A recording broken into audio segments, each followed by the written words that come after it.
Welcome to The Explainer. Today we're diving into a really wild paradox. We've got unprecedented tech ambitions crashing right into escalating physical world crises. It's kind of crazy when you look at the data side by side, so let's jump right in. So here's the massive paradox shaping our day. We are living in a sharply divided reality. On one hand, we've got this incredible, literally science fiction level of wealth pouring into AI and virtual ambitions. But on the exact same day, in the physical world, we're dealing with severe, escalating stress. We're talking militarized trade routes, extreme weather, public health emergencies. It's like a giant puzzle. How do these two totally different realities coexist? And honestly, how do we actually cope with it?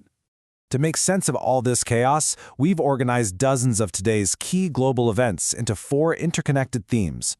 We'll hit AI's financial reality check, the militarization of global trade, climate extremes in health, and finally, finding routine amidst chaos. Let's kick things off with Part 1, AI's financial reality check and the real divergence of the tech giants. Okay, so we're starting with the battle for AI supremacy. There's a totally stark contrast right now between how the market is treating Microsoft versus Meta. Wall Street absolutely loved Microsoft's proven enterprise AI adoption, but they seriously punished Meta's massive infrastructure spending. Why? Because Microsoft proved that giant AI investments can actually yield visible, measurable cash. Investors are drawing a hard line. They're rewarding companies with a working AI revenue engine and punishing the ones that are basically still just pouring concrete for the factory. Let's look at the winning side of that equation.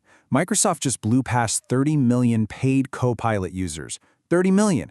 That is a massive recurring revenue base. And because of this massive enterprise adoption, they reported $90 billion in quarterly revenue. That drove their Azure cloud revenue up an astonishing 43%. And their quarterly profits? They skyrocketed to nearly $35.8 billion. They're proving that operational AI, when you actually bake it into daily business systems, produces real cold hard cash. And they're projecting positive cash flow straight through fiscal 2027.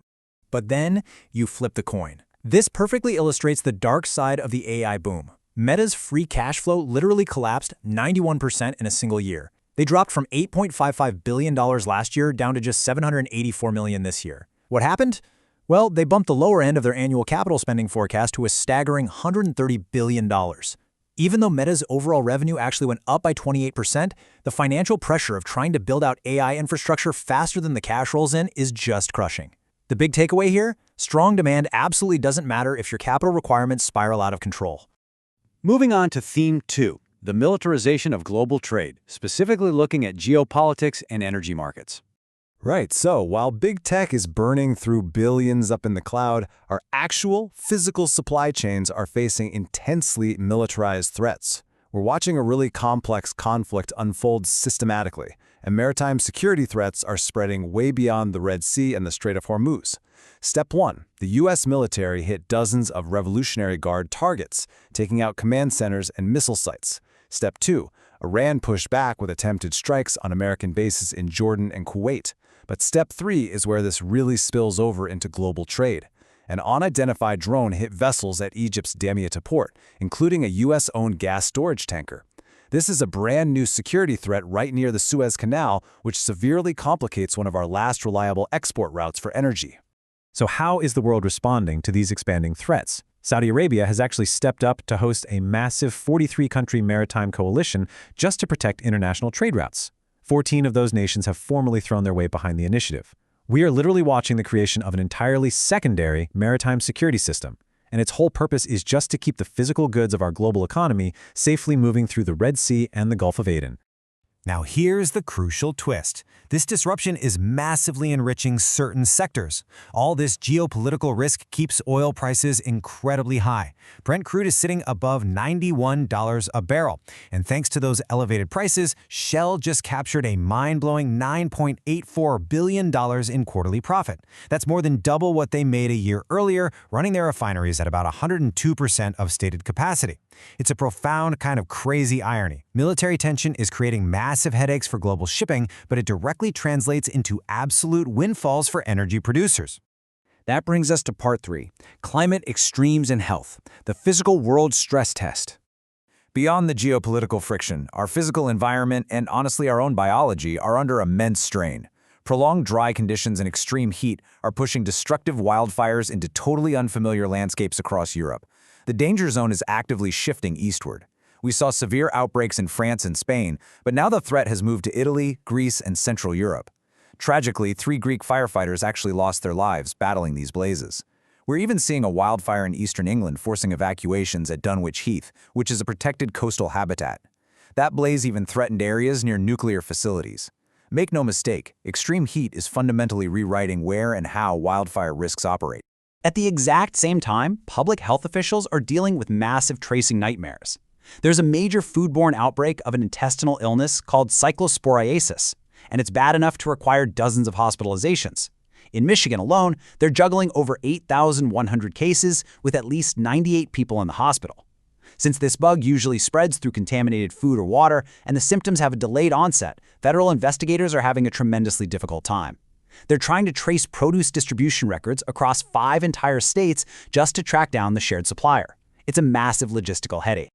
Compounding all of these health stresses, the U.S. has unfortunately hit a 35-year high of 2,318 measles cases. This surge is heavily driven by falling vaccination rates. National MMR coverage dropped to 92.5%, and 16 states actually fell below the crucial 90% threshold. And this disproportionately hits young people. 69% of all these infections involve people under the age of 20. So between the unprecedented fires, complex foodborne illnesses, and a major resurgence of measles, the physical safety of our local communities is being severely tested right now.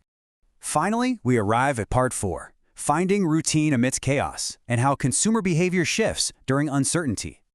So, with tech dropping billions on virtual intelligence and the physical world facing all this severe stress, how are everyday people actually coping? Well, despite all the macro-level anxiety, the wars, the inflation, the crazy wildfires, we mostly just want our macchiatos on time. Seriously, Starbucks exceeded market expectations with a 7.9% increase in global same-store sales. They pulled off 4 consecutive quarters of growth by doing something incredibly simple, offering shorter wait times and simpler menus. It sounds way too basic, right? But the data absolutely proves it is incredibly effective.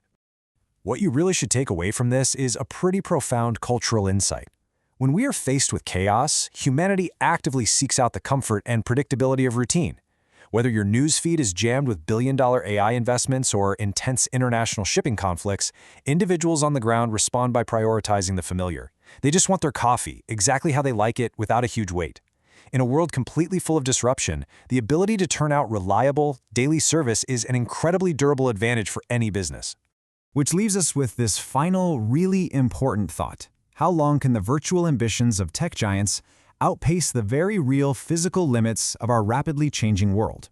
As we watch trillions of dollars pour into the cloud, the physical ground we stand on, from our shipping lanes to our forests, right down to our own community health, is demanding immediate and costly attention. It's a really delicate balance between the future we're coding and the reality we're actually living in. Thank you so much for joining me for this explainer. I hope diving into this data leaves you with a clear view of the wildly dynamic world around us. Keep questioning, keep learning, and I'll catch you next time.